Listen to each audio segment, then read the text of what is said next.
Fun? All right. So we have this beautiful equation. Y equals C plus I plus G plus NX. Y is GDP. It's income. Why don't we use I for income? Because I is investment. So I is investment. Y is income. And don't ask me why. It just is. Okay? So if you go back here, the total of this is consumption and investment. Yes? Government spending and exports. So GDP, there are 4 things that go into the businesses. Do we see that? Down here we have the businesses. Businesses right here. What goes into them? Consumption goes into them. Investment goes into them. Government purchases go into them. And exports go into them. What goes out is imports, so we have to subtract out the fact that imports are leaving.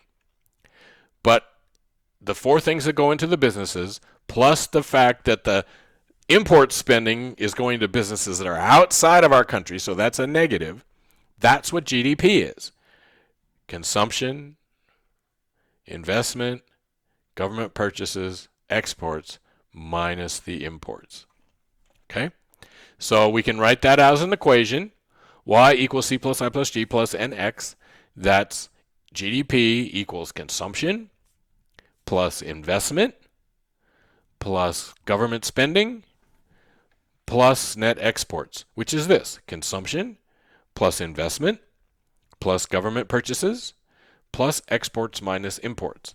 So it's an equation that Y equals C plus I plus G plus NX. Okay? Fun? It's fun, yes? It's fun? Okay. It turns out that you can also do it upside down. So GDP is also consumption plus savings, which balances against investment, and taxes, which balances against government. So we don't usually do this so much. We sort of do it because it affects other things that we're going to measure. But GDP is also consumption plus savings plus taxes, which again, taxes, savings correlates to investment, taxes correlates to government activity, right? And we already took out the imports and exports both in that. So C plus S plus T is the mirror of C plus I plus G plus NX. Is that exciting? It's exciting. I know. You're very excited now. All right. So what are the bad parts of GDP? What are the bad things about GDP? Well, we already sort of talked about some of these. One is this idea of household production. If I do my dishes and you do your dishes, that's not part of GDP.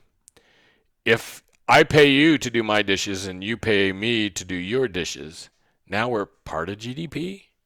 All this work that we do at home, you know, fixing things up and doing our laundry and doing our dishes and all that, if we got paid for it, it'd be part of GDP. We don't count it as GDP because we don't get paid for it, but okay. People have vegetable gardens in their backyard. They're growing food. You have mango trees in Hawaii in your backyard growing food. If you sold it, it would count in GDP. If you eat it, it doesn't. Why? Okay? There is one part of this that we do actually count, and that's food grown by farmers for their own use. So if you think about the United States in, 1776, or you think about a lot of little countries in the world today that are still primarily agricultural countries, what do you know? Well, what you know is that lots of people who live on farms are growing most of their own food. So if we go back to the U.S. in 1776, food grown by people for their own consumption is a huge part of the economy, right? Most people were farmers and most people fed themselves back then. They might have traded or bought a little bit of stuff, but they took care of themselves. So that was a huge part of GDP. In the modern world, it's a much smaller part of GDP in the United States, but we still count it. So the government still tries to estimate food production, people on farms, farmers, not you and me, but farmers who grow food for themselves. The government still tries to add that into GDP, right? And again, this whole thing of if we don't pay each other, it's not in GDP. If we do, I pay you, you pay me, we go into GDP. Yeah, right? If you and your classmates take notes, it's not in GDP. If I pay you for your notes and you pay me for my notes, now we're in GDP. Okay? Don't pay anybody for notes. Part, whatever we are up to here, what's called the underground economy. So the underground economy is the part of the economy that the government who's trying to calculate this all doesn't see. Okay? So I don't know if you've ever worked as a food server or in the food industry, but most of the money that people make in the food industry is cash. And I didn't put one of these pictures up here because, I don't want people to complain but go look at the pool parties that happen at the hotels at Las Vegas, the day clubs. Okay? The servers, the cocktail servers at those places work 6 months a year and can make six figures. Okay? And I guarantee you that they're not reporting all the money that they make. I guarantee you that rich guys are throwing $100 bills at their servers just to show off or because, well, you know how guys are. But those servers are not reporting that. If you go to the casino part of a hotel, you will notice that when a tip is made, when a player makes a tip, the dealer who gets the tip takes that tip, taps it on the table so that the eye in the sky and the floor man can see it, and then they put it in a box. And the tips are pooled. Okay? The IRS came into Las Vegas, actually sent spies into Las Vegas who got hired at the casinos to track tips. And started to audit everybody who worked in a casino. Okay? People who were making $100,000 a year were reporting $10,000 on their income tax. There were people who were reporting $10,000 a year on their income tax and living in $500,000 houses. And they'd gotten a loan for that house. Okay? So in an agreement with the IRS, the casinos basically pool everybody's tips. So all the tips get put into a bundle and then get split up to the employees and get paid to their employees as part of their paychecks. And that way the IRS gets its share of all those taxes. But lots of people operate in ways that they avoid taxes. They get paid in cash.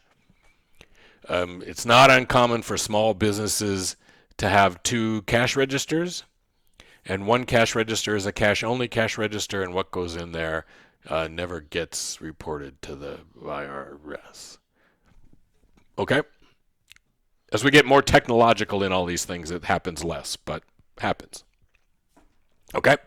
So the IRS doesn't know about that stuff. There's all this underground activity, right? And again, if you know Vegas at all, you know that there's tens of thousands of people out there who are simply underreporting their income by a lot, some of them. Okay? Number 2, illegal activities. The drug dealer that's selling opioids and creating an epidemic for us is not reporting their income. So illegal activity is part of this underground economy. We don't know about it. And then 3, sometimes people want to avoid the rules. So construction companies will sometimes hire people for cash for day work, and they do that because they don't want to have to follow the rules. So there might be an agreement that they have to pay a certain wage. They don't want to pay all their workers that wage, so they bring in some day workers who are working for less than what the contract says they're supposed to work for, or the business is bending the safety rules or the immigration rules or whatever rules they're bending, and they just make sure that nobody sees it, and so the government can't see it to put it into GDP. Okay? The richer the country is, generally, the less underground economy there is. And when we talk about less developed countries, poorer countries, most of what happens in that country, or much of what happens in that country, might be underground. The government's less likely to know about things that happen. And when the government doesn't know about it, it can't put it into GDP. Okay? Hopefully that all just made sense, what I say. All right? So we'd like to use GDP to compare country to country.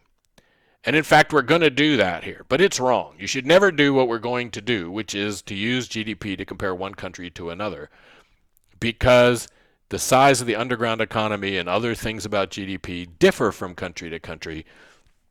And so if we say, hey, the United States GDP is twice, 4 times India, prove it. Okay? GDP, like all statistics, is subject to the variation of the data collection. And so to compare, GDP in one country to another is questionable at best. We're still going to do it. So how about GDP and our well-being, our happiness? Well, if you are richer now, you're making more money, and you work a little less because of that, you take time off and you're partying more, GDP goes down. You're happier, but GDP went down. Right? If you retire early and you stop making whatever you were making, so you had a company, you were producing stuff, you stop it, you made a lot of money, you stop producing, and now you just party on the money you already have, GDP goes down. Okay? So we can make the people in our country happier, give us greater well-being, while GDP is going down. GDP doesn't necessarily correlate with how happy we are. Okay? As GDP rises in a country, we get pollution and we get congestion, we get all this negative stuff. Look at pictures of Beijing from 15, 20 years ago, where the air was clean and everybody was riding bicycles around. Now you look at pictures of Beijing, the pollution's terrible. If you were around during the Olympics, when the Olympics were in Beijing, they actually banned cars for the Olympics for 3 days before the Olympics because they were afraid the runners were going to drop over dead from the smog. There's huge, horrible traffic congestion now in Beijing. They have a 50-lane highway. Yes, a 50-lane highway, and it gets congested, and it can take hours to drive in and out of Beijing on this 50-lane highway. So all of these negative things that get created by producing more not only don't count against GDP, but cleaning them up adds to GDP. So producing creates pollution, and then we spend money to clean up the pollution, which makes GDP bigger. Pollution should make GDP, in a sense, smaller because it's a negative aspect of production, but in fact it doesn't work that way. The things we do to clean up pollution actually make GDP bigger. Yes? Yeah. Okay, you're not that excited. As GDP grows and as your economy grows over time, you get more social problems, you get advanced economies, right? There isn't an opioid epidemic in a rural farm country, right? We have them in developed countries. We have social problems that develop in countries that are richer and have more money and do more stuff, okay? And that's not part of GDP. And then, lastly, and one of the most important things that we talk about all the time these days, is the GDP is about how much we produce, not how income is distributed. So you could have 2 countries that have identical GDPs, and in one country, one person has 90% of the money and the whole rest of the country is splitting up 10%. And in the other country, it's pretty even. And the income is spread out pretty even among everybody. Well, you might rather live in the country where income is spread out, unless you're the one guy with all the money. You'd probably rather live in the country where everything's spread out pretty even. But GDP doesn't tell us anything about that. Okay? We have oil-producing countries that have pretty high GDPs and real high GDPs per person, and we're going to talk about GDP per person here in a minute. So they have this high level of, right, on average, the average person in, Qatar makes more money than the average person in the United States. Except, really, you have a small group of very rich people and then a large group of not so rich people. And the income distribution is more uneven in those countries than in the United States. And the income distribution in European countries is more even than it is in the United States. So you have this range of different levels of income distribution or income inequality. And GDP doesn't care about any of that, right? So GDP is not about whether the spread of income is close or far apart or nice or bad or whatever word you want to use. It's only about how much stuff we have. It's not about who's getting all that stuff.